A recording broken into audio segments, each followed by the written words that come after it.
Hello and welcome. I think we're going to get started now.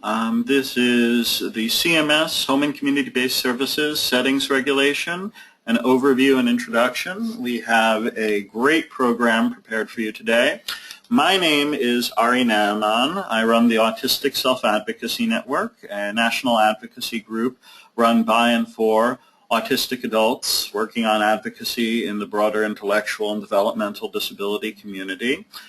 This webinar is sponsored by a wide array of partners: ASAN, the Collaboration for the Promotion of Self-Determination, the three major DD network partner associations, the Association of University Centers on Disability, the National Disability Rights Network, and the National Association of Councils on Developmental Disabilities.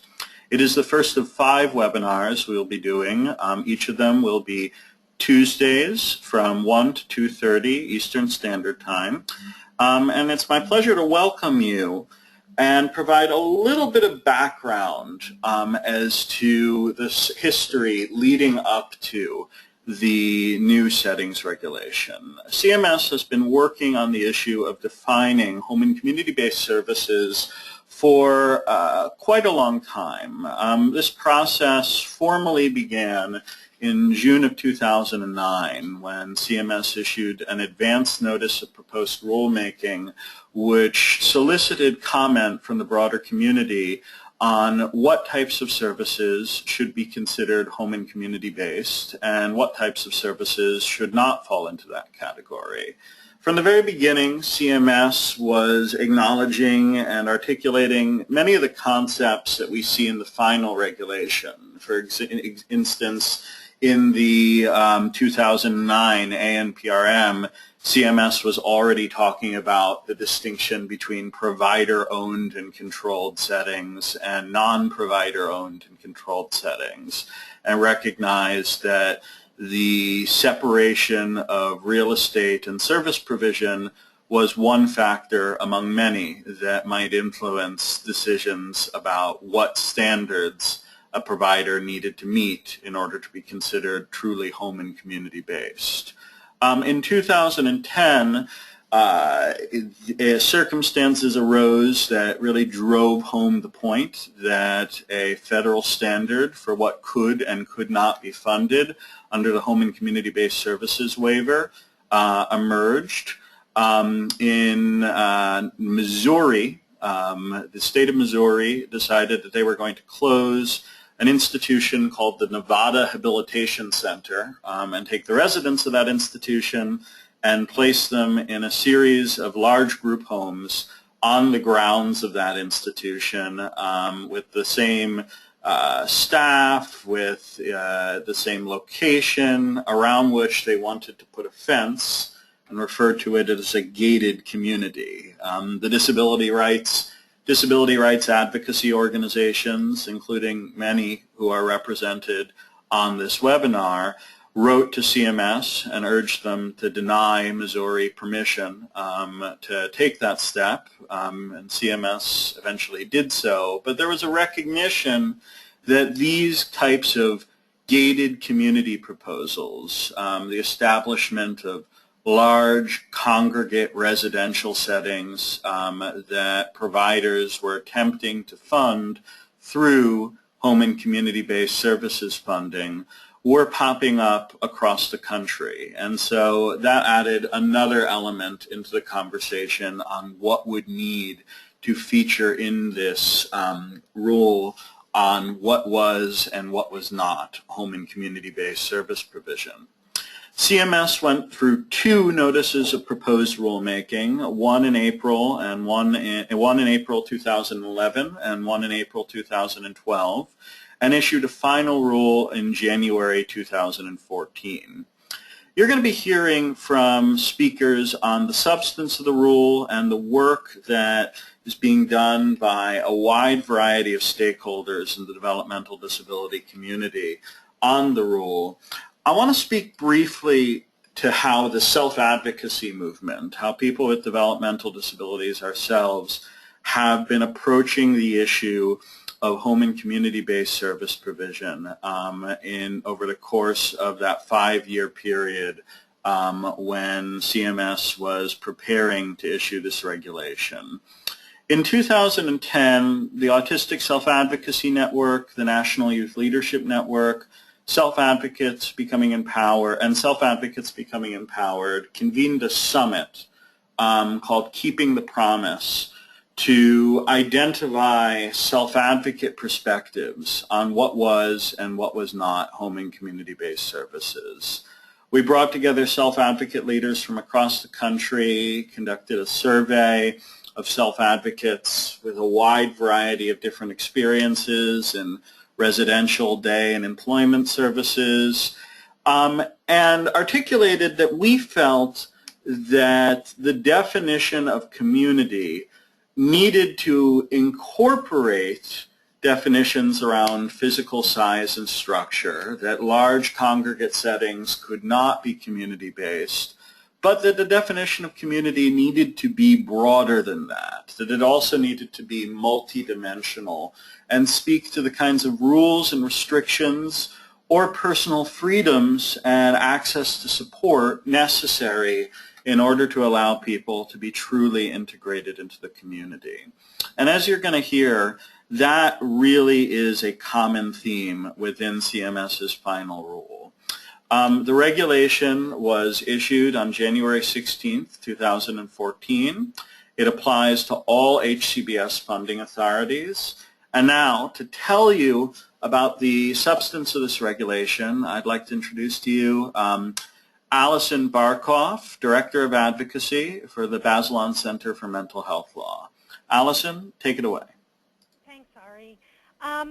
So I'm going to spend a little bit of time today talking about the real opportunities that the HCBS settings regulations bring, and I'm going to talk about how to align that with some of the other activities that states and advocates have been involved in relating to community integration and Olmstead compliance efforts. I just joined the Bazelon Center as Director of Advocacy after 4 years in the federal government, where I was fortunate enough to be working on Olmstead enforcement for the Department of Justice, as well as spending the last year of my time working with CMS on these HCBS regulations. So I'm going to spend a little bit of time talking about how those two pieces fit together with some common themes. Next slide, Ari. Excuse me.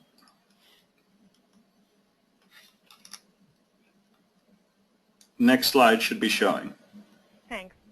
So just to start off with some common ground about what I think probably all of us who are involved in this field are trying to achieve. What is our vision for people with disabilities? And certainly, as I articulated in my advocacy work, it's a basic premise of trying to support people with disabilities to have lives like people without disabilities. And so that means opportunities for real integration, people to have real choice and independence in all aspects of their life. And we really are talking about not just where people live, but how they spend their days, and how do we make sure that people are really a part of the fabric of their community. Obviously, the quality of services is incredibly important, and we need to have services that meet people's needs and what goals they've set for themselves through real person-centered planning. And so as I'm going to talk about today, both the HCBS rule and Olmstead really are some incredible tools to work towards this vision. Next slide. So I'm going to start talking about the HCBS settings rule, and just to emphasize kind of how the rule and Olmstead really can align, I just want to touch on a couple places where CMS articulated the goal and purpose of the rule. One reason for the settings regulations is to ensure that people who get services through HCBS programs have full access to the benefits of community living. And CMS articulated that the settings rule is an opportunity to further expand meaningful community integration and supporting the goals of Olmstead, and they see the rule as a way for states to further their obligations in complying with Olmstead and the requirements of the ADA. Next slide. And as Ari mentioned, you know, this rule went through a series of ANPRMs and NPRMs, and it really moved from being very much about what is not community to focusing on really what are the qualities of people's experiences in having a real community experience. So unlike other contexts in Medicaid regulations that really focus on the name or the type of service or setting, this really is looking at how people experience community in a multidimensional way. And as Ari mentioned, it applies across the HCBS authorities. That's 1915C waivers, 1915I, HCBS State Plan Services, which is a pretty new authority and one that new implementing regs just came out, and the new community first choice option. Next slide. So what did CMS say kind of the positive characteristics of home and community-based settings are? And again, they focus on the quality of individuals' experiences, and the requirements for settings include that first, it's integrated in and supports access to the greater community. Secondly, that it provides opportunities to seek employment and work in competitive integrated settings. And I think that point is going to be really important when we talk later about day service settings. Opportunities to engage in life and control your own personal services. Third, that people are able to choose among setting options. And I think one thing that is incredibly key and advocates really need to focus on, including that people are given an opportunity for non-disability specific settings. And so again, when we talk about choice, the context is people need to be given an opportunity to be in settings that are not with other people with disabilities. Next slide. Again, ensuring people receive services in the community and have the same degree of access as people who aren't receiving HCBS services. Focusing on people's experience in terms of having rights of privacy, dignity, freedom from coercion, and restraint.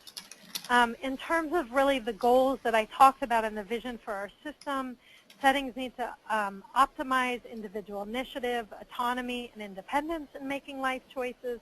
And finally, again, going back to choice, people need to be given a choice regarding their services and supports and who provides them. Next slide. So as Ari mentioned, the rule does make a distinction between provider-owned residential settings and non-provider-owned residential settings. And so there's some additional requirements for residential settings that are owned by a provider. That is where the housing and services are connected. And I'll just quickly go through those, but in these settings there has to be a lease or a lease-like legally enforceable agreement. People have to have privacy in their units and lockable doors. People must have a choice of roommates and the ability to decorate their own units. People must be able to control their schedules, including access to food at any time, have a right to visitors, and the settings must be physically accessible. Another issue that CMS really struggled with and got lots of comments about is how do you deal with situations where there might be some need based on a person's individual circumstances to have, for example, restrictions on access to food or other types of requirements. And CMS set a pretty high bar in order to require any modification of these settings. And it has to be supported by a specific assessed need of that actual individual. And it has to be justified in the person-centered plan. Alternative strategies have to have been attempted and exhausted, and there must be periodic reviews. Next slide. So in addition to saying what is community, in part driving from the experience of Nevada in Missouri, the situation that Ari spoke about, CMS said there are some settings that because of kind of enough concerns that they could be segregating to people, we're going to presume that these kinds of settings cannot be included in HCBS programs. And the only way they can be included is if the state itself, through a heightened scrutiny process, presents evidence, actual evidence that the setting does in fact meet all of the HCBS characteristics I went through and does not have institutional qualities. And those couple settings are facilities that provide inpatient institutional services, settings on the grounds of or adjacent to a public institution, that's like the Nevada situation, and this broad category that is called settings that have the effect of isolating HCBS recipients from the broader community. And I think this is where there's a lot of room for advocacy. Next slide. So what are settings that isolate? CMS has, since the rule has come out, put out additional sub-regulatory guidance on a number of different points, and they do have a guidance specifically on what they mean by settings that isolate. It includes a non-exhaustive list of characteristics of settings that isolate, and this particular part of the guidance applies to both residential and non-residential services. And so these settings include settings designed specifically for people with disabilities, or even settings that are designed for specific disabilities, so IDDD settings, for example. Settings that are comprised primarily of people with disabilities and staff providing services. Settings where people with disabilities are provided multiple types of services on the same site.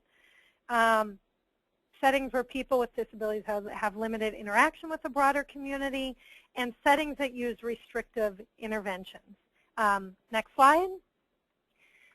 And in the context of residential settings, they did give a couple specific examples and described what it was about these settings that made them isolating. So they talked about disability-specific farms, and again, that those are places that are primarily people with disabilities. They spend their time there. They work on the farm. They receive services on the farm. Anytime that there's any quote-unquote community, it's by coming in to the community. The outside world comes in, not very often people going out.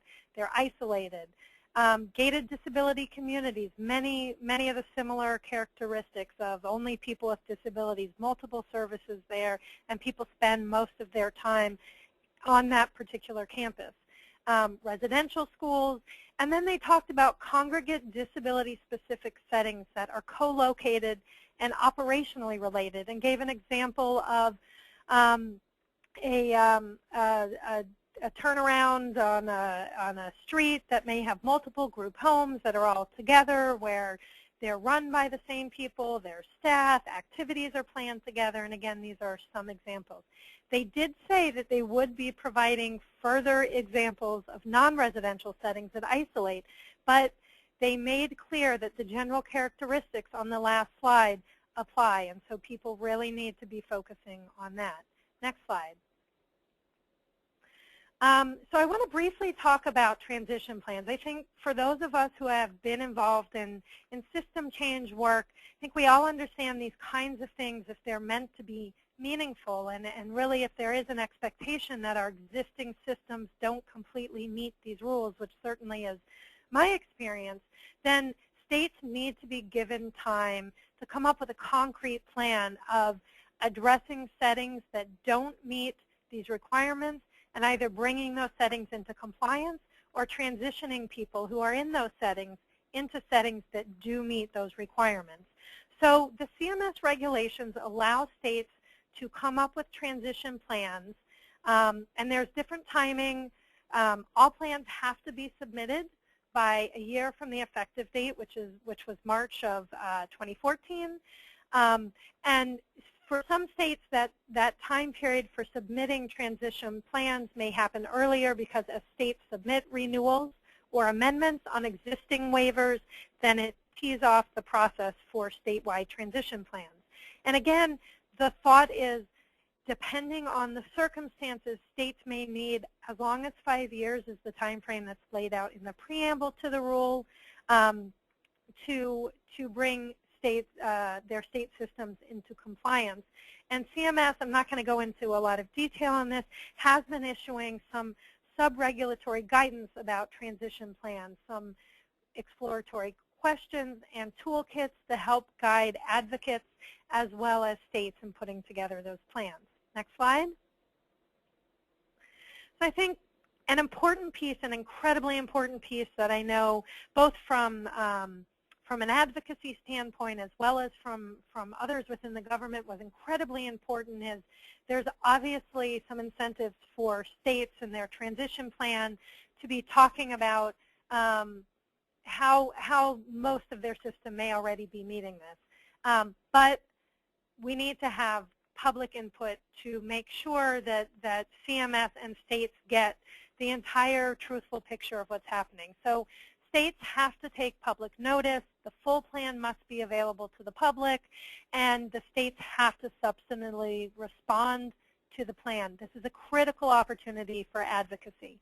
Next slide. So I just want to touch on a point or two because I know that others are going to be talking about this, but it is incredibly important for you to engage your state now and try to push that key stakeholders are involved in the transition planning process and not just seeking public input after the plan is complete. Self-assessments and paper review should not be enough, and it's incredibly important for you to push to get information from consumers, family members, and advocates who are familiar with the settings, and that your state does some on-site visits to verify information. And a work plan is not a final transition plan. So I just want to, Ari, if you could go to the next slide, I just want to really quickly go through kind of how Olmstead is aligned and can be aligned with the HCBS regs. Next slide. So as many of you know, Title II of the ADA prohibits discrimination by public entities and requires states and other public entities to provide services in the most integrated setting, which is defined as the ability of people without disabilities to interact with people with disabilities. Next slide. And so the Supreme Court's decision, which we all have been working towards implementing, held that it violates the ADA to unjustifiably segregate people with disabilities and that states must provide community-based services when such services are appropriate. People don't oppose community-based treatment, and when community-based services can be reasonably accommodated when you look at the entire disability system. And I just want to highlight that Olmstead applies to all facilities, services, and programs that are funded or designed by the state, not just those directly operated, and that Olmstead does apply not only to people in, but those at risk of entering segregated settings and programs. Next slide.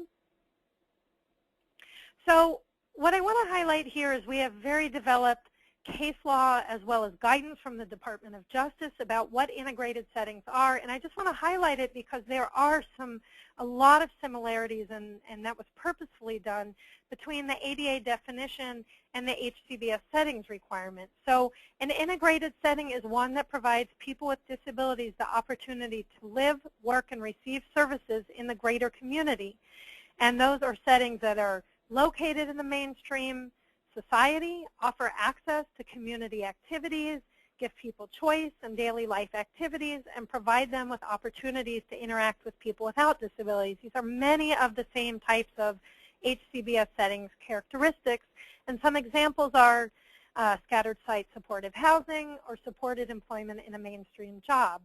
Next slide.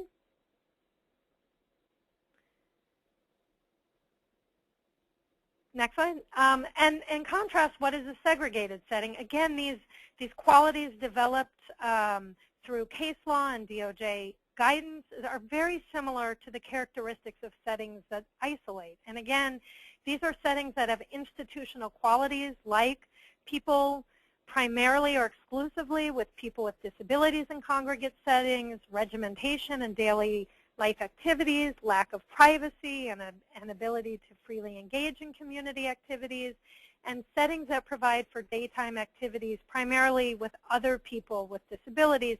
And again, some examples are ICFs, nursing homes, adult care homes, sheltered workshops, and segregated day programs.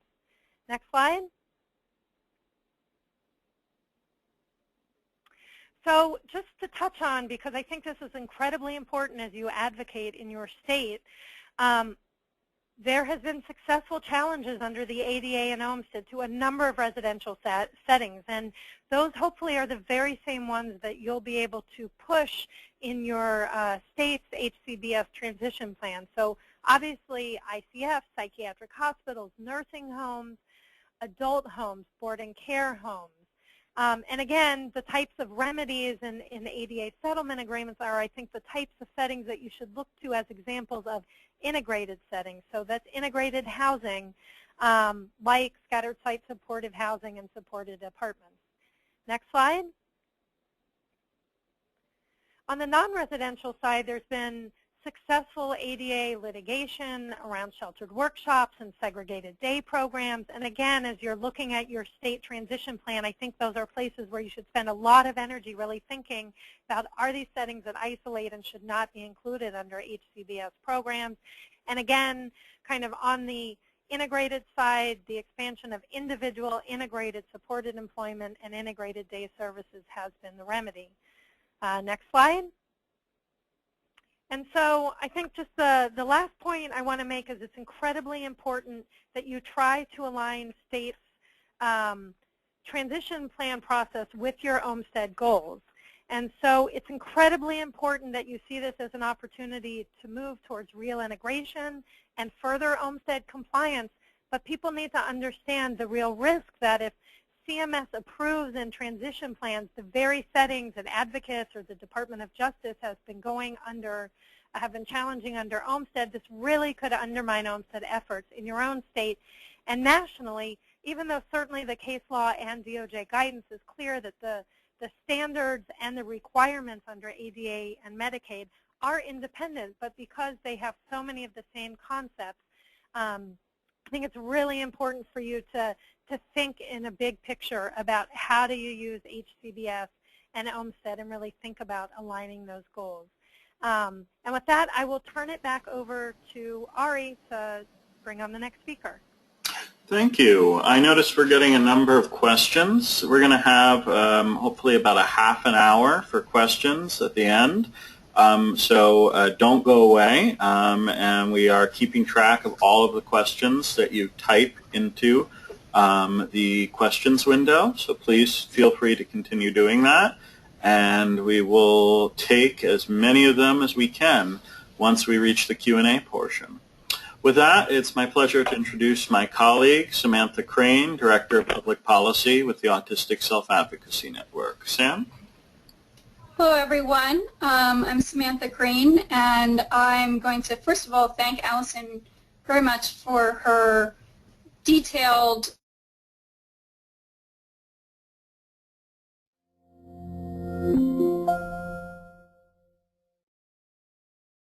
about what advocates can be focusing on in the public comment periods and in the process of reviewing these transition plans. This ties in with a toolkit that we've recently published on the home and community-based services rule.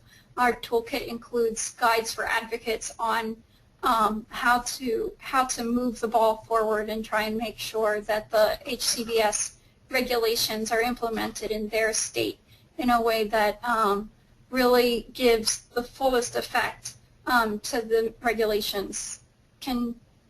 Is this the first, back to the first slide? Okay. So, I'm sorry, I'm trying to figure out the slides. So our major concerns are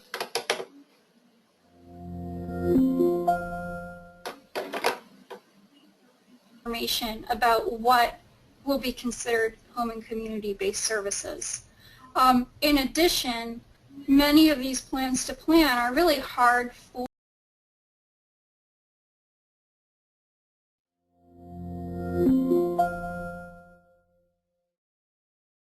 the transition plans have focused almost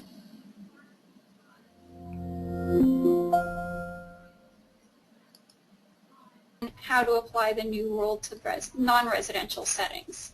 As Allison pointed out, CMS has pretty much just said, look, the rule applies to both residential and non-residential settings, so it shouldn't be the case that states would not know how to apply it.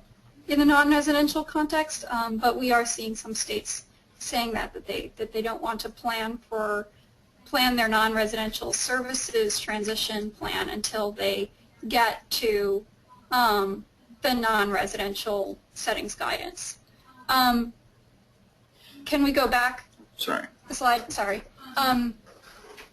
The states, in the case of residential settings, one of our major concerns is that states will focus almost too much on the specific details that Allison described of the regulation as it applies to provider-owned residential settings. And those details are those sort of detailed extra requirements are meant to be on top of substantive broader requirements like integration. But there's a serious concern that states will see these as interchangeable, and if you meet the requirements for example, residential choice, privacy, and autonomy, at least in the case of a provider's on the books compliance and the provider's description of their own policies, that's going to be enough. But if you have a group home that has a policy to allow people to have visitors or that allows people to lock their doors, it's still not going to be in compliance with the new regulation if it's physically isolated, if it's understaffed and can't actually accommodate flexibility and choice in residential schedules, or if residents are nominally given choices about what to eat or what to do during the day, but it's from a limited menu. These are things that are very difficult to avoid in congregate settings, and one reason why we would want states to be moving away from group homes, away from just trying to get their group homes to comply, and instead focusing more on expanding scattered site non-disability specific options. We want advocates to push to make sure that states are not are really conducting a more broad, holistic reevaluation of their residential services. Next slide. In terms of employment services, we're seeing from some states a focus on this idea of maintaining a continuum of settings without addressing the sort of substantive requirements in the regulation that these settings are actually integrated and provide actual opportunities for competitive integrated employment. So we saw in the case of Wisconsin, which I'll go into in more detail, the state claimed that it should be able to use CMS funding for sheltered workshops. Can someone put their thing on mute? So you're seeing state claims that they should be allowed to provide services in sheltered workshops and have those be funded through HCBS funding, simply because, well, we have a range of services and supported employment services are among those. But the regulation itself specifically says that all HCBS funded services themselves have to meet basic integration requirements and provide opportunities for competitive integrated employment. It's not enough that just some of your HCBS services meet these requirements. All of them have to. And we need to make sure that advocates know that and are armed with this information when approaching their states. Next slide. Similarly with non-employment day services, we want to make sure that states don't take the position that it's enough for a day services provider to take people on group excursions into the community especially when the choices are limited to a certain menu of options each day. When you have an identifiable group of, say, 5 people with developmental disabilities all going to the museum at some point at one time, and they're mainly interacting with a staff member, that's not the same degree of access to the community that people without developmental disabilities or without other disabilities would have. And we need to make sure that people get their states to move instead towards self-directed non-group-based and non-center-based day services. Next slide. We know that size matters. The research shows that when you have a smaller setting, and much of this research is on residential settings, but it's also true in day settings. The more people you have in the setting, the less choice and control people have, and this is across every level of intellectual disability. The research clearly shows that scattered site housing is preferable to congregate housing or even clustered housing. And when you cluster people with complex support needs, you actually reduce the ability to provide services with the level of choice and control. So for example, if you have a group home that serves maybe 6 people and you have one staff member that's supposed to be helping all 6 of these people go out into the community and do their errands during the day, then you're just not going to be able to do that because there are going to be people who want to go out at the same time, there are going to be people who want to go to different places at the same time, and it's just, or if someone wants a meal at one time and they want their individual meal when another person is using the kitchen, it just becomes very difficult. Similarly, in congregate employment settings, we've seen only about a 5% rate of people graduating from these sheltered or congregate employment settings to competitive employment. Supported employment services are much more effective. Next slide. And there are other things, not just about size, that are going to matter. So a provider-owned residential setting, even if the person is in their own apartment, the fact that the apartment is owned by the provider is going to change the dynamic and the ability of the person to exercise maximum control.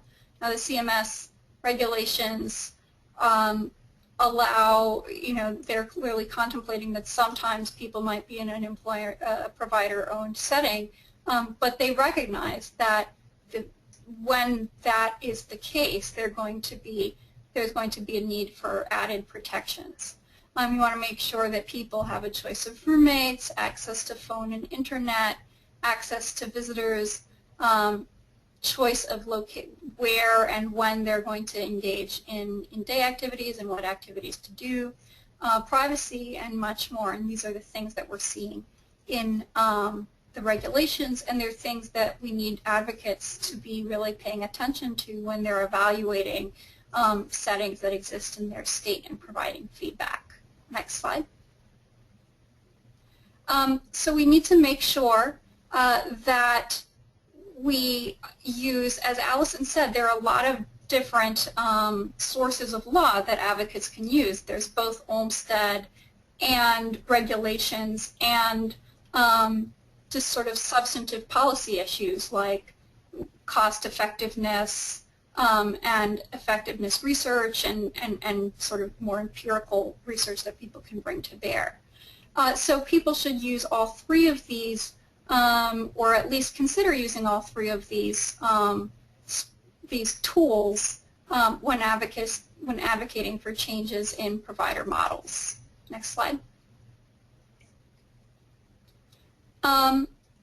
So how are people going to know how to participate in this process? So as Allison pointed out, states have to make these transition plans available for public comment. The dates are all different for every state, so we recommend that people use hcbsadvocacy.org to find the transition plans in their state, find out when the deadline for those plans are, find out when the comment periods are, and find out which state administrators to send their comments to. And this can be kind of hard to navigate for lay people, so we included sort of a detailed step-by-step instructions in the toolkit for advocates. And again, that's available at autisticadvocacy.org/HCBS. Next slide.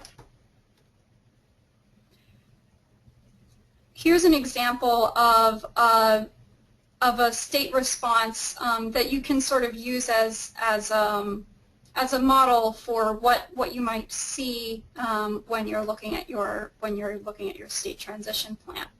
Tennessee took the new regulations as sort of an opportunity to introduce a new model that they had been working on.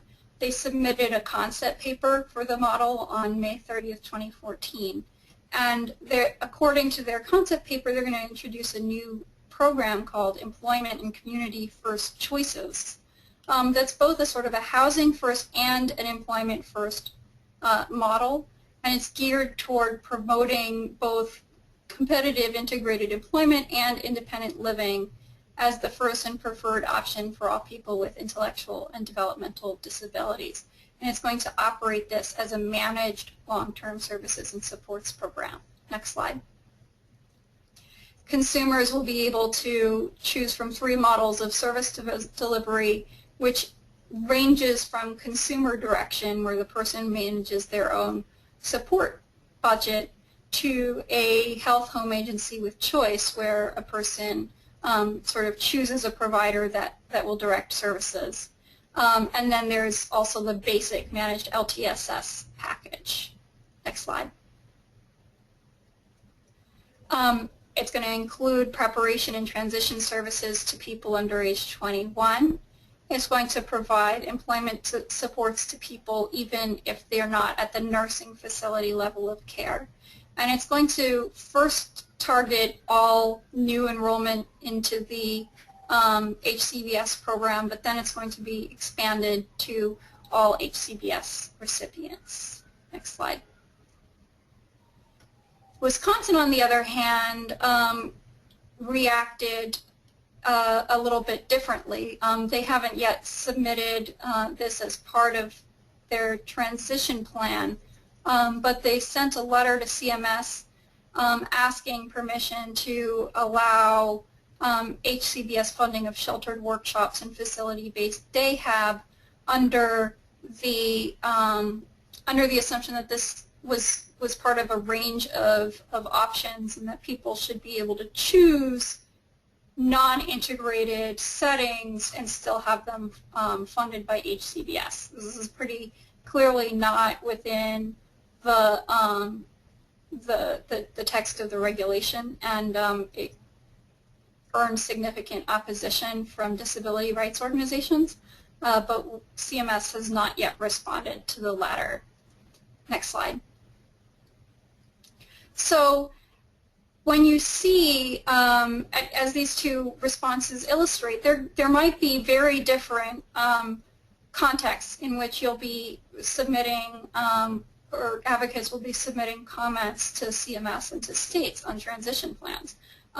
There might be a very well fleshed out plan to completely overhaul your services system, or there might be a sort of an attempt to lawyer around with it and try and come up with some justification for continuing to do the same old thing and say that it's complying with the new regulations. So people really need to be on top of it, and they need to be submitting very detailed responses to states, especially to ones that seem to be planning to mostly keep the same providers and same settings. So, for example, you want to make sure that the states are interviewing service recipients and not just facilities. This is something that Allison pointed out. It's very crucial that you don't have people simply self-reporting that they comply with the rule. You want to make sure that advocates are talking about specific settings, especially ones that it looks like might be trying to continue operating under the new regulation or to continue operating with minimal changes. So if there's a group services provider, a day habilitation provider, a group home provider in your area that you're familiar with, don't hesitate to sort of name it and talk about, you know, which providers seem to be doing it right, which ones are doing it wrong, which ones seem to have a disconnect between their brochure descriptions, as you might call them, and what they're actually doing and the actual experiences of service recipients. And we want to make sure that all stakeholder groups are going to be included in this discussion. We know that providers are going to be well represented in the process, but STELF advocates and families, unless there's significant outreach and significant education, their voices might not be heard as much. Next slide. Allison kind of already explained the interaction between HCBS and Olmsted, but it's important to note that, as she said, Olmsted applies to all state-funded services, not just home and community-based services. So a lot of the time when you bring up Olmsted, you can kind of get that to apply to a wider range of service options, and don't hesitate to bring it up in the context of HCBS, because, as she noted, the final rule is explicitly designed to sort of align with the principles of Olmsted. Next slide. So the new CMS rules, as she said, the terms of Olmsted settlements are going to give very concrete examples of what's compliant and what's not compliant. Next slide. And there are going to be cases in which you can use Olmsted to sort of fill in gaps left by the final rule. So, for example, let's say the state provides compliant services to a small population of people on an HCBS waiver, and there's a long waiting list. You can use Olmsted to argue that because if the individuals on the waiting list are at risk of institutionalization or other kinds of segregation, the state is violating Olmsted, and they should actually be expanding the HCBS program, expanding people's access. Next slide. Here are some examples. I'm not going to go into them too much because Allison gave a pretty good overview, but if you would like to look up Olmsted litigation in your state, there's one from New York called United States versus O'Toole, which is a residential services case. United States versus Virginia, which covers residential services and day services. And United States versus North Carolina, also another residential case. All of these settlements required states to develop scattered site supported housing. Next slide. On the non-residential services side, you can look to the Rhode Island case, which was just settled, which requires a phase out of sheltered workshops. United States versus Virginia, which, as I said, requires states also to provide supported employment to people with IDDD, and Lane versus Kitzhaber, which is a pending case, but the Department of Justice has already issued a findings letter saying that segregated employment services violate the ADA. So if you're trying to get the state to stop funding segregated services as part of their HCBS program, pointing out that it also violates Olmsted is going to be very helpful. And I think I am now at the end of my slides. Is that right? Yes, indeed. Thank you so much, Sam. And it is now my pleasure to hand things over to the next speaker, Esme Grant from the National Association of Councils on Developmental Disabilities. Thanks so much, Ari, and thanks everyone for joining us today. This is Esme Grant. I'm the Director of Public Policy for the National Association of Councils on Developmental Disabilities. And in order to respect the time we have left and allow for questions, I'm really going to keep my comments very brief today. We'll be talking a lot more during the next 4 webinars of this series. This is really just meant to be an introduction webinar of this 5-part series. And so I really just want to do a basic introduction of, first of all, who the DD network is, and then secondly, our work on the HCBS rule to familiarize yourself a little bit more with how we've been involved and some of the things we've done since the rule came out. So my colleagues from the other two partner organizations will be speaking a little bit as to what they're doing, but I just want to give a basic overview of who we all are. So I mentioned the DD network, and that's comprised of 3 different arms of the DD Act, and that's the Developmental Disabilities Assistance and Bill of Rights Act. And it's actually a piece of legislation that's about 50 years old. It just celebrated its 50th anniversary last year, and initially was formed in order to take a deeper look into how people were being treated and the services they were being offered in institutions. It then developed into a legislation that allowed people to be further integrated into the community and be part of greater society. So the 3 arms, as I referred to them, are the DD councils, the Developmental Disabilities Councils, which is like the community arm. It's made up of experts in the field, but also family members and people with disabilities themselves who can weigh in on what's going on in the local community around developmental disability issues. And then there's the UCEDS, the University Centers for Excellence in Developmental Disabilities, who focus on the research portion of this partnership. And then finally, the protection advocacy agencies, which are really the watchdog unit of this, to make sure that the laws that we have in order to protect people with developmental disabilities are being complied with. And if not, they're making sure that that they're pointing that out and doing the right oversight. So moving on to the next slide, I just want to talk a little bit more about the DD councils, then allow my colleagues at their national associations to talk a little bit more about what they do. So each of these arms has a national association. I represent the National Association for the DD Councils. And there's a DD council in every state and territory, and that's true for the UCEDS as well as for the PNAs. They have a full-time staff, and they also have a council made up of governor-appointed citizens who volunteer to serve, the majority whom are family members or people with developmental disabilities themselves, which is a very important component of what the councils are and do. And then I just put our mission statement on this slide to just give you an overarching idea of what NACD does. We serve as the national voice of these state and territorial councils on developmental disabilities, and we serve them in implementing the DD Act, promoting the interests and rights of people with developmental disabilities and their families. So one of the ways that we do this is through this HCBS rule. Ari, if you could actually move forward to slide 57, where it talks about the DD network rule on HCBS.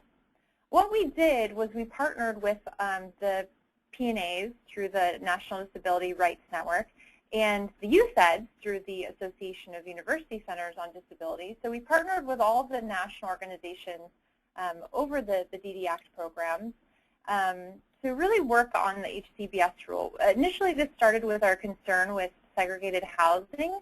The DD Act is really focused on integration, so we wanted to look more towards integration and really the power of this rule in order to achieve that. So actually, back in December 2010, when there was an advance notice of proposed rulemaking, we submitted a lengthy formal comment to CMS from our combined national association. I'm not going to dive deep into it because we are running a little bit short on time, but we wanted to make sure that when CMS came out with this rule that they were aligning the definitions of inclusion and integration with the DD Act. And that they were also meeting expectations of the ADA and the Olmstead decision, which Allison and Samantha have reviewed. We also wanted to make sure that they were recognizing the research demonstrating the benefit of community living. This really is credited to a lot of the UCEDs who are coming out with a lot of this valuable research. And then finally, we wanted to make recommendations for defining home and community-based living arrangements for individuals with developmental disabilities. And we actually went quite thorough into those recommendations, describing what we believed, for instance, meant making choices about your daily lives and what it did not mean, what it meant to fully participate in the community and what it did not mean, and so on and so forth. And then in May, after the rule had emerged in January, in May we created hcbsadvocacy.org, a wonderful site with tracking tools and information that my colleague from AUCD will describe a little bit further.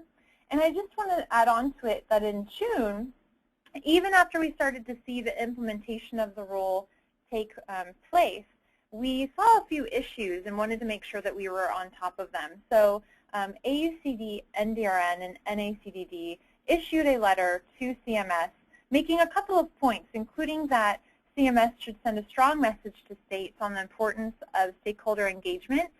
Public input is a requirement of this new rule, and we wanted to make sure that that was being conveyed very seriously. We also asked that the states get more guidance, that there wasn't enough guidance for states to fully implement the rule, so we really urged them to release more. We also wanted the federal agencies to speak with one voice so that we could all have reliable information coming from multiple sources. And furthermore, for CMS to ensure transparency. As the transition plans that were discussed by Samantha and Allison are emerging, we want to make sure they're easily accessible to folks, that you can find them and you don't have to dig for them. And so we really wanted that message coming from CMS for people to be able to have all the access that they need. So I will wrap that up there. We'll be talking more on the next webinar. So I'll pass it off to my colleague Elizabeth Priel from the National Disability Rights Network to talk a little bit about what the P&As are doing. Yes, thank you, Esme. This is Elizabeth Priel, and I am with the National Disability Rights Network.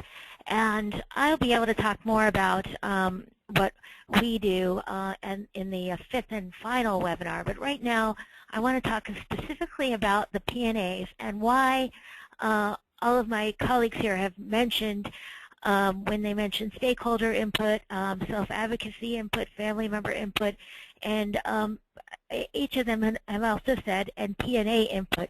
So I just want to provide a little bit of understanding of what that is.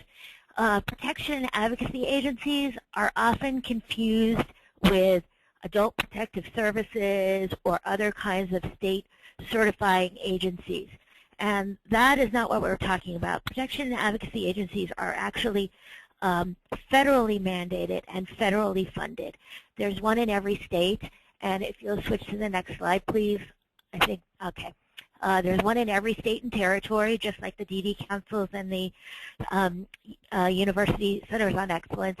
But what's nice about the protection and advocacy systems is they are cross-disability, and they have unique and incredible access authority to any setting where a person with a disability receives services. And that would include not just ICFMRs or IDDs, state hospitals, but also jails, prisons, homeless shelters, sheltered workshops, schools, any place where a person with a disability, any disability, could receive services. The protection and advocacy programs have the authority to go in and provide legal advocacy, monitoring, and to investigate for potential abuse and neglect. We also have the authority to do the full range of legal advocacy options. So that includes basic information and referral about laws that you've just heard about, the ADA integration mandate and enforcement of the Olmstead decision. And it also, I did want to say, just we partner quite well with the DOJ. Most of the cases that were mentioned earlier by Samantha actually began as P&A cases, and the DOJ intervened and then did investigations. And so it's a great cooperative arrangement there on Olmstead enforcement. But for these purposes, I want to mention investigations of abuse and neglect in facilities. That is a standing priority for every protection and advocacy program. And and we also have the authority to investigate abuse and neglect in community-based settings and settings like sheltered workshops. And we would consider failure to comply with the new HCBS rules as a form of neglect, and definitely an area where we needed to provide legal advocacy and education so that individuals living in these settings knew that they, first of all, may have a right to a more integrated, appropriate setting, and then also that these settings must comply with the new rules. So if you go to the next slide, actually I've already gone into that, so you can go to the next slide, if there is one. Okay, so I wanted to go over some of the community-related monitoring that we can accomplish. We work on discharge planning and transition monitoring, and that's a very important element of these new regs. We work on alternatives to guardianship and promoting supported decision-making, monitoring representative payees, and that I put that in there to show that we are already going into very small settings where an individual might just have a representative payee. And while we're in there, we are able to familiarize ourselves with the rules of these settings, and so that we can look at things like Samantha said, where people might be given individualized service plans, but then you might notice a policy on the door of the refrigerator which says, you know, no access to this type of food because somebody in the setting has pica. And that would be the kind of thing that a protection and advocacy program would know to have a red flag. You know, are there rules and policies in the setting which actually might contravene another person's individualized service plan? And then other issues of when we go in and we only see one service provider but 6 individuals, just like Samantha said, does that really allow for choice as written into an individual service plan? One of the reasons why it's important to have a protection and advocacy agency as opposed to just the state certifiers is because we can become familiar with what it means to have full autonomy and person-centered services. So I'm going to stop now, but I just wanted to encourage folks to make sure you're familiar with the Protection and Advocacy Agency in your state. It will most likely be called a Disability Rights and then the name of your state, or Disability Legal Center, or something like that. Call them up, ask them what they're doing in regards to providing comments and advocacy related to the HCBS rule, and offer to help them in any way if you are familiar with settings which are technically receiving HCBS services but may not be complying with the rule. If you are developing a coalition, please invite your Protection and Advocacy Agency to join. And remember that Protection and Advocacy Agencies have unique authority to monitor settings long after the state transition plan is developed. So if you are talking with your state about ensuring long-term monitoring, you might want to contact your P&A and ask them for advice on what types of long-term monitoring could be available. So thank you for the chance to describe our program. Rachel, you have the final word. I'll turn it over to Rachel Patterson now. Sorry about that, Rachel. No worries. Thank you, guys. Hi, so this is Rachel Patterson. I'm from AUCD, which is the Association of University Centers on Disabilities. Our members are the third part of that DD network that Elizabeth and Esme were talking about, the University Centers for Excellence in Developmental Disabilities. And as you can see on our mission here, they primarily engage in research, education, and service. And that means a lot of things. From the research standpoint, they do the kind of research that shows that people have improved outcomes in smaller residential settings. They also educate students and community members through trainings. They educate graduate students who are going on into maybe some clinical professions or into other advocacy type organizations, you know, things supporting people with disabilities. And they also conduct community trainings and technical assistance to do things like help people understand the rule or help people understand their services, help them through an IEP, which is an education process. They serve, you know, a lot of different functions to support people with disabilities and their families through that research, education, and service. On the next slide, it shows just some of our other members, which just means to show you that they exist in every state and territory. Here we're talking about the University Centers for Excellence in Developmental Disabilities, but those are all often co-located with two other programs. One is the Leadership Education in Neurodevelopmental and Related Disabilities, which is primarily a graduate training program, although they are expanding to include many other people that they're educating.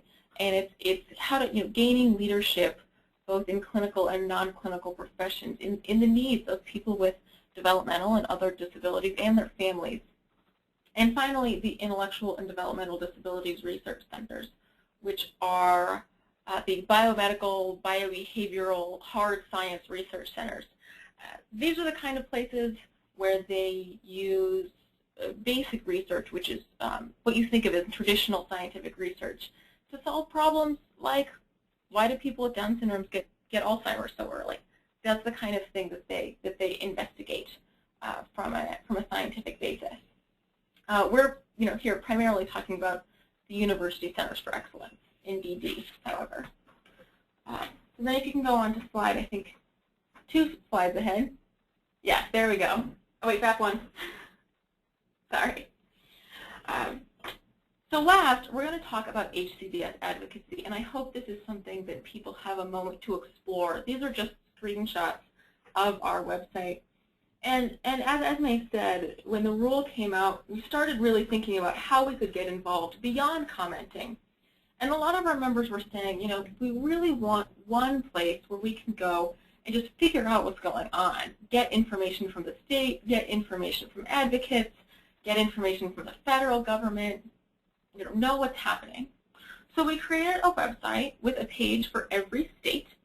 You can click on the state in this map or select the state from a list, and it will tell you a couple of things. It posts dates and deadlines for when states have posted transition plans, when comments are due, when they're holding public meetings, official documents from the state that they have put out about the HCBS rule, resources from state-based advocacy organizations and other organizations that may be interesting, and also any local news about the rule and its implementation. In the news section, we include news articles and opinion pieces, and we've included articles that are supportive and not supportive of the rule, because the goal is to give people a snapshot of what's happening in their state so that they can have one place to go to be informed. Excellent. We also post on every page the dates and deadlines. Whenever a state has a comment period open, it's posted on the website. We've also posted some information about when states are expected to be submitting waiver applications. If you remember from earlier in the PowerPoint, they talked about how when a state starts to submit a waiver, that triggers their need to write a transition plan. So this is designed to help state advocates get some kind of a better idea of where their state is in the process. And finally, on the next slide, we also have both national resources and federal resources, and those are different, and I'll tell you why. The national resources are from advocacy organizations. Things like the ASAN toolkit is now posted on that page. Tools and information and resources from other advocates about how to best get involved, what you can do to help make this rule and its implementation even better. On the next page back one slide.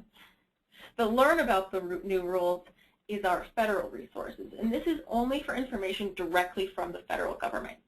And we separate those two things for a reason, because if you're reading something from CMS, that's something you can take to your state and say, CMS says this. This is printed out, it has its logo on it, and this is what the rule really says. So we wanted to make it clear that when CMS says something, it's pretty serious, and it's something that states need to pay attention to. And finally, on the next slide, we've also created an email box. The point of this is that HCBS advocacy is something that we're pulling together, and we're putting all of our effort into it, but there's a lot of states out there. And so what we're hoping is that advocates in states can let us know when transition plans are posted, if they hear about it, when the state does something interesting, when there's news reported, on your local news station. We will try to help you stay informed, and hopefully you will help us inform everyone else. It's kind of a community effort. We've built it like this big, if you build it, they will come. And so far it's working out. We've gotten really, really good input into the email box of folks letting us know what's going on so that we can then post it and let other state advocates see what's happening in your state. And you're right, we're moving right along to questions. That's the end of my section. Thank you. Thank you, Rachel, and thank you to all of our esteemed speakers for sharing their expertise with us. I'd like to go straight to questions. The first question we're going to be taking is directed to Allison. It appears, the question states, it appears that CMS has accepted the state transition plans from Iowa and Georgia, but these plans seem to be basically plans to plan. Are these sufficient transition plans, and is CMS ultimately going to be expecting more? What will they be expecting, and how will that be enforced? So, again, Rachel is probably the person who can talk about what specifically states have done, but I can touch on the plan to plan. And what CMS has said in numerous public places and in some of its toolkits is that anytime there is a substantive change in a plan, that there will have to be public comment on that. So right now, for states that were in the first wave coming in on the early side before there's been lots of guidance out, many of these plans do contain kind of benchmarks on how we're going to go about assessing. Absolutely, states will need to put together a plan that buckets settings into the ones that do meet, the ones that don't meet, the ones that are in the presumptively non-HCBS, if they want to put some through the heightened scrutiny process, and all of that will need to go through public comment again. So again, Georgia and Iowa, they will have to go back. CMS will require a full substantive plan, and I'm not sure that we've heard from CMS definitively around time frames, but many of those work plans do contain time frames, and they should include kind of what the next steps in the process is. This is Rachel. I'll also jump in and add that Iowa has submitted a plan for what I know, Iowa has submitted a plan for one of its waivers, but that is not a statewide transition plan. They will need to submit more plans for additional waivers, and depending on what CMS says, may need to submit even more. Excellent.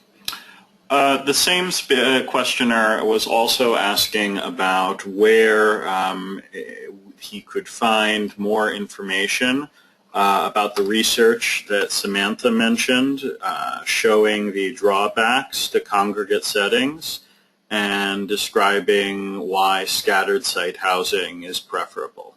Sam, could you speak to that?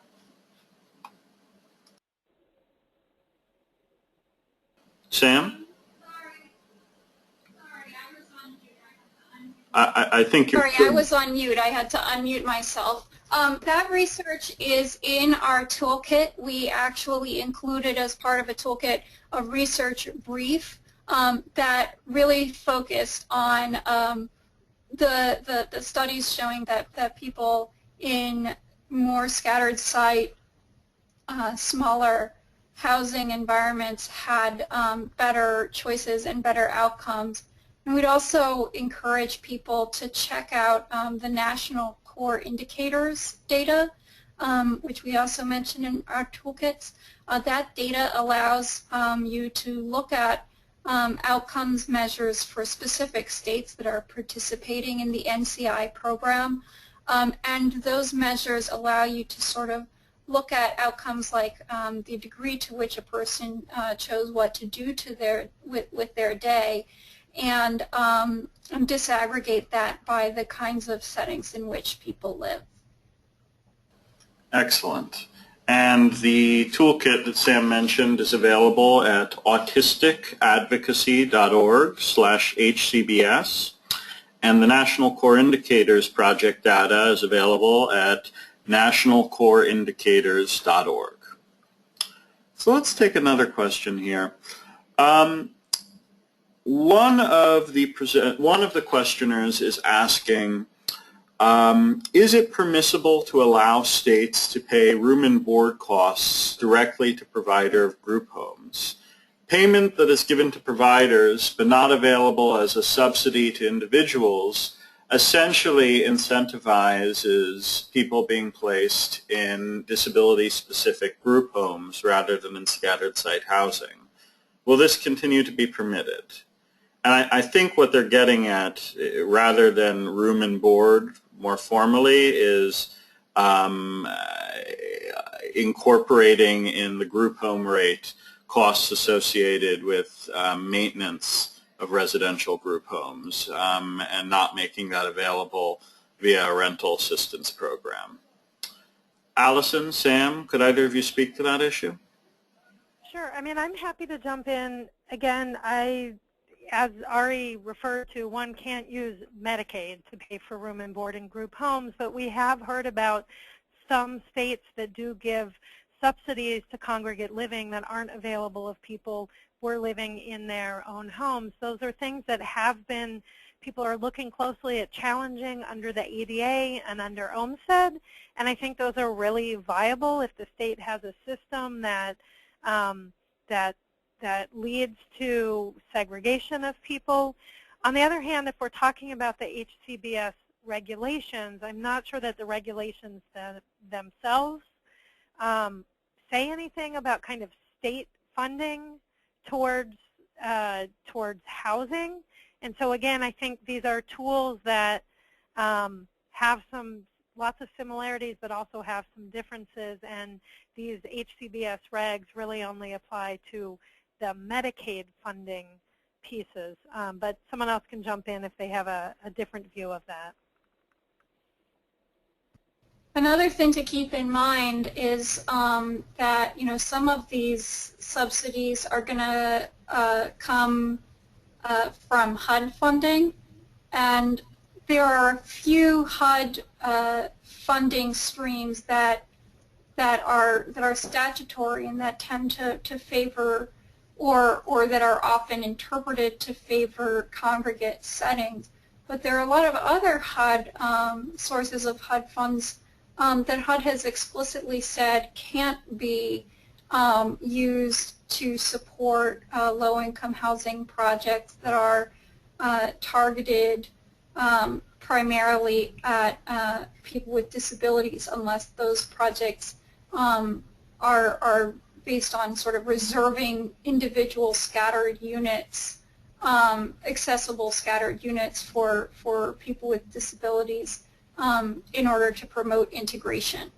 So there are some, even when there are some funds available for that seem to favor congregate housing subsidies, there are other sources of funding that are going to really become available when a state shifts toward a scattered site model. We have a question from somebody referencing the issue around choice of roommate, in particular in the provider-owned setting requirements. They ask, does roommate mean a person actually sharing your bedroom, or could it also mean a person who is living in your home using the same kitchen or shared spaces and so on and such forth? Basically, are they only talking about roommates or also housemates as well? This question, this is Allison, this question has come up, and again, I think in the context of the rule, it certainly is discussed a lot around a person's individual unit and sharing that space. There's a whole different place and requirement around people being able to choose whether or not to live alone or with a roommate at all. I do think certainly best practices, and even if it's not just choice of roommate, but looking at people having choice in their daily lives and autonomy, being able to choose with whom you live is incredibly important. But I do think that, again, that choice of roommate is in the context of sharing a unit. But I think there are other places in there that certainly have the implications of broader being able to choose your housemates and other people with whom you live. And that certainly is true in the context of having to be able to have a choice to live without people without disabilities, i.e. a non-disability specific setting. Allison, this is Elizabeth. I was just wanting to add a word or two on that. I think that every person here knows that oftentimes, because there isn't enough community-based services and supports to begin with, the choice to have a roommate or not have a roommate is a false choice. We've brought that up to CMS, and I've been told that, you know, if a state has some options for settings without roommates, that might be sufficient. So I am not getting the impression that they're interested in expanding this to perhaps the unit, although I think that would certainly be best practice, like you said. But I'd be interested to hear, Allison, if you disagree with that, because the impression I'm getting is we know it might be a false choice, so you know we're just going to make sure that states have some options. Yeah, I mean, I think it's all of our role to make sure that these words have meaning. The words are in the reg itself. Certainly it is incredibly strong about people being able to have a choice of roommate. It is incredibly strong that people must be given a choice of a non-disability specific setting. In the place where it does talk about people being able to have their own place, it does recognize that that may depend on the individual finances of people because, as we talked about earlier, Medicaid can't pay for room and board. I think our role as advocates is to make sure these words have meaning and to push and make sure that these are real options for people, and if they're not, it needs to be pointed out to your state and to CMS. And I would agree with that, which is one reason I was so upset by what I heard by CMS, and I think it is something we should all try to push for to make sure that the rules are actually enforced. One thing that we recommended in our toolkit is to make sure that in order for something to be a real option, taking into account the individual resources of the service recipients, is that when the state offers an option to live without a roommate or in one's own place, there should be efforts to make sure that the rent in those places is within the amount that the person can afford given their SSI or other disability benefit allocation. So that when we read the phrase taking into account someone's personal resources, we think that should mean that you are actually taking it into account in terms of deciding whether or not you're even providing a real choice, and not simply saying, well, we offered this option but only for people who have more money than SSI gives them, so they'd have to be supported by their families. So possibly our final question, depending on how long it takes to answer it. We're hearing, this questioner is hearing from many people in their state that a number of settings, specifically gated communities, farmsteads, and similar large congregate settings, are being planned or in the process of being constructed by family groups. What should they be doing about that with an eye towards building recognition that these settings will not be able to receive Medicaid waiver funding in subsequent years after the full implementation of the rule? This is Esme. I'll start off that response by saying definitely go to hcbsadvocacy.org to track when the public input, when there's opportunity for public input on your state's transition plan. We've discussed this before within the DD network that it's really important, if you're aware of those new constructions and new developments, that you point them out in your comments. And also, I think, we're collecting data on that as well. I know that Elizabeth at NDRN would love to receive that information, so definitely share it with us as well. But we would encourage you to put that into your comments to the state transition plans so that they're aware of these settings. Now, it may be that these developments are not planning to receive HCBS waiver funding, and they can exist based on other funding and private funding. But I think that it's extremely important, regardless, for those to be pointed out during that stakeholder input. And I completely agree with Esme. This is Elizabeth. I'd just like to add, too, that it's important to monitor those settings long range. Well, they might be originally funded through charitable donations and not through waiver funds. Oftentimes, what will happen is because